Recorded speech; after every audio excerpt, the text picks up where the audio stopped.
नमस्कार, स्वागत है आपका के न्यूज में।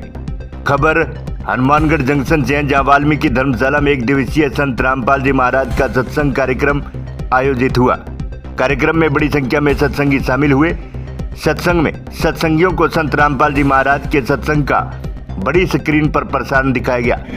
दर्शकों, रामचरितमानस की इस चौपाई से स्पष्ट है कि वशिष्ठ ऋषि जी वेदों को पढ़ते थे, इसलिए वो रोहित ग्रम और कर्मकांड को नीच कार्य मानते थे। उस समय गीता जी नहीं बोली गई थी, वेदों में राम नाम का कोई जिक्र नहीं था।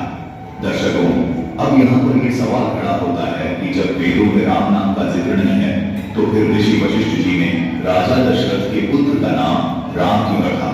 दर्शकों, इसका उत्तर संत रामपाल जी महाराज ने अपने सत्संग प्रवचनों में इस प्रकार बताया। सत्संग में बताया गया कि मनुष्य के जीवन में दुखों का मुख्य कारण मनमाना आचरण और सही मार्गदर्शन की कमी है। आज का इंसान क्षणिक सुखों के अंधी दौड़ में परमात्मा से दूर होता जा रहा है, जिसे मनुष्य का जीवन दुखमय हो रहा है। मोक्ष का मार्ग केवल तत्वदर्शी संत की शरण में जाकर शास्त्रानुकूल भक्ति करने से प्राप्त हो सकता है। सत्संग का मुख्य उद्देश्य केवल शास्त्र पर आधारित सत्संग ज्ञान को समझना है, न कि बाहरी आडंबर करना। सत्संग में क्षेत्र के अनेक सत्संगियों ने भाग लिया। तहसील सेवादार और अन्य सेवादारों द्वारा सत्संग समागम में समुचित व्यवस्था की गई, जिसमें पंडाल, चाय, बिस्किट, प्रसाद एवं ठंडे मीठे पेयजल की सुविधा। आइए देखते हैं हनुमानगढ़ से हमारे सहयोगी बिंटू लाल मेहरडा की यह रिपोर्ट। महाराज जी की दया से यहाँ पे वाल्मीकि आश्रम में जो सत्संग रखा गया है, उसके कुछ उद्देश्य ये हैं कि समाज में सुधार आ सके। जिस प्रकार बेटियां दुखी करी जाती हैं दहेज प्रथा के कारण, और नशा जो हमारे समाज में बहुत ज़्यादा बढ़ गया है, उन सब को परमात्मा ने इतनी अच्छे तरीके से उसको अवेयरनेस परमात्मा ने फैलाई है। संत रामपाल जी महाराज जी ने कोई भी शिष्य जो है नशा छूता तक नहीं है, कंज्यूम करना तो दूर की बात है। दहेज लेना देना एक पाप की तरह समझा जाता है यहाँ पे। और परमात्मा की दया से जो सत्संग रखा गया है, उसमें बताया गया है कि जो हम श्राद्ध की जो हम पूजा करते हैं देवी देवताओं की, वो जो श्राद्ध हम कर रहे हैं, तो उसके पीछे सच्चाई क्या है। हमें इन चीजों पे जो शास्त्रों के अनुसार ज्ञान है वो परमात्मा ने दिया है। तो बहुत अच्छा ज्ञान है जो परमात्मा ने दिया है, और मैं सबसे कहूंगी कि ज्ञान एक बार जरूर सुने। Thank you. मैं प्रेम प्रकाश हनुमानगढ़ से। आज जिला हेडक्वार्टर में सतगुरु रामपाल जी महाराज जी के सानिध्य में एक दिवसीय सत्संग समागम शुरू है, जिसमें सतगुरुदेव जी ने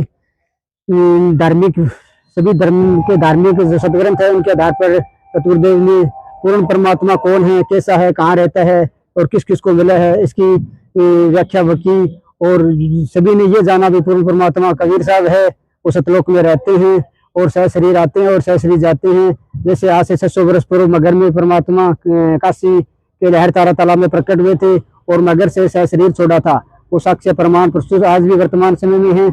और ये कह सकते हैं कि पूर्ण परमात्मा वो कबीर साहब है।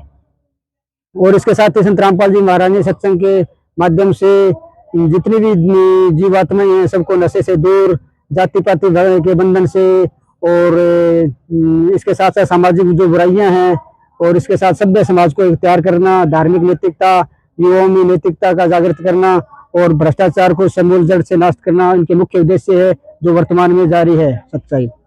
आज संत रामपाल जी महाराज के सानिध्य में हनुमानगढ़ जिले के हनुमानगढ़ तहसील में वाल्मीकि धर्मशाला में परमात्मा जी का विशाल सत्संग का आयोजन किया गया, जिसमें हमारे गुरु जी संत रामपाल जी महाराज ने सत्संग के माध्यम से सभी सदग्रंथ खोल के बताया कि कबीर ही परमात्मा है, जिन्होंने सब ब्रह्मांड की रचना की है। सभी वेद शास्त्र, गीता, बाइबल, गुरु ग्रंथ साहिब सभी शास्त्र खोल कर बताया। और इसके लिए सर अधिक जानकारी के लिए हमारे गुरु जी द्वारा लिखित पुस्तक ज्ञान गंगा पुस्तक का आप अध्ययन कीजिएगा। और हमारे गुरु जी का यूट्यूब चैनल है जी संत रामपाल जी महाराज चैनल, उस चैनल को भी सब्सक्राइब कीजिएगा जी। बहुत बहुत धन्यवाद। श्री वाल्मीकि धर्मशाला हनुमानगढ़ जंक्शन में सत्संग के माध्यम से संत रामपाल जी महाराज तत्वदर्शी संत ने यह प्रमाणित किया सभी धर्मशास्त्रों से कि पूर्ण परमात्मा कबीर साहब हैं, जो काशी में जुलाहे की भूमिका निभा के गए थे आज से 600 वर्ष पहले, जिन्होंने पाखंड और एक छुआछूत पर बहुत ही गहरी चोट की थी और पूर्ण परमात्मा को नकली धर्म गुरुओं ने बहुत विरोध किया था। आज वही विरोध संत रामपाल जी के साथ हो रहा है और जो बुद्धिजीवी हैं वो अपना रहे हैं सत्संग के माध्यम से, और वो पूर्ण परमात्मा को पहचान चुके हैं और पूर्ण प्रतिशत भक्ति करने में दिन रात अपने मोक्ष के लिए प्रयत्नशील हैं। सत साहिब जी। तो संत रामपाल जी महाराज का सत्संग यहाँ वाल्मीकि चौक पर जो धर्मशाला है इसमें संपन्न हुआ है। तो संत रामपाल जी महाराज आजकल जो समाज में बुराइयां हैं, नशे की प्रवृत्ति है, ये अभी आतंकवाद जो चल रहा है, इसमें अगर संत रामपाल जी के जो अनुयायी हैं अगर संत रामपाल जी के आदेशों पर चलेंगे तो इसमें क्या है कि सभी भाईचारे की भावना, प्रेम की भावना, और जो सभी भगत जो जुड़े हुए हैं गुरु जी से वो सभी प्रेम पूर्वक रह रहे हैं। कोई नशा नहीं कर रहा है, कोई बुराइयां समाज में नहीं है, किसी का कोई चोरी हो जाता है कोई सामान वो भी भगत वापिस लौटाते हैं, लोगों को सदग्रंथों से ज्ञान भी दे रहे हैं, सदग्रंथों के बारे में बता रहे हैं, ब्रह्मा विष्णु महेश के बारे में बताया जा रहा है, भगवान के बारे में बताया जा रहा है। और ये अगर ऐसे सत्संग बार बार ऐसे होते हैं यहाँ पे तो मेरा ये मानना है संत रामपाल जी के अनुयायी होने के नाते कि ये जो बुराइयां हैं वो समाज से पूरी तरह हम खत्म कर सकते हैं और पूरी तरह इसको मिटाया जा सकता है।